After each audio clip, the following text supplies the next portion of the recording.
RCB IPL trophy ಗೆಲುವಿನ ಸಂಭ್ರಮಾಚರಣೆ ಸಂದರ್ಭದಲ್ಲಿ ಬೆಂಗಳೂರಿನ ಚಿನ್ನಸ್ವಾಮಿ ಸ್ಟೇಡಿಯಂ ಹೊರಗೆ ಕಾಲ್ತುಳಿತ ಸಂಭವಿಸಿ 11 ಮಂದಿ ಮೃತಪಟ್ಟ ಬೆನ್ನಲ್ಲೇ ಹಠಾತ್ ಆಗಿ ಕಾರ್ಯಕ್ರಮ ಆಯೋಜಿಸಿದ್ದರ ಬಗ್ಗೆ ಹಿರಿಯ ಪೊಲೀಸ್ ಅಧಿಕಾರಿಗಳು ಅಸಮಾಧಾನದ ಮಾತುಗಳನ್ನಾಡಿದ್ದಾರೆ.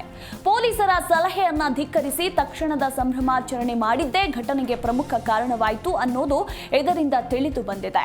ತಕ್ಷಣವೇ ಸಂಭ್ರಮಾಚರಣೆ ಕಾರ್ಯಕ್ರಮ ಆಯೋಜಿಸುವ ಬದಲು ಒಂದು ವಾರದ ನಂತರ ಮಾಡುವಂತೆ ಪೊಲೀಸರು ಸಲಹೆ ನೀಡಿದ್ರು. ಆದರೆ ಅದನ್ನ ಕಡೆಗಣಿಸಲಾಯಿತು ಎಂದು ಹಿರಿಯ ಪೊಲೀಸ್ ಅಧಿಕಾರಿಗಳು ಬೇಸರ ವ್ಯಕ್ತಪಡಿಸಿರುವುದಾಗಿ ವರದಿಯಾಗಿದೆ. ಇನ್ನು ಐಪಿಎಲ್ ಫೈನಲ್ನಲ್ಲಿ ಆರ್ಸಿಬಿ ಗೆಲುವಿಗೆ ಸಂಬಂಧಿಸಿ ಬುಧವಾರ ಯಾವುದೇ ಕಾರ್ಯಕ್ರಮಗಳನ್ನು ನಡೆಸದಂತೆ ಮಂಗಳವಾರ ರಾತ್ರಿಯಿಂದಲೇ ಸರ್ಕಾರ ಮತ್ತು ಫ್ರಾಂಚೈಸಿಗೆ ಮನವರಿಕೆ ಮಾಡಿಕೊಡಲು ಪ್ರಯತ್ನಿಸಿದ್ವಿ.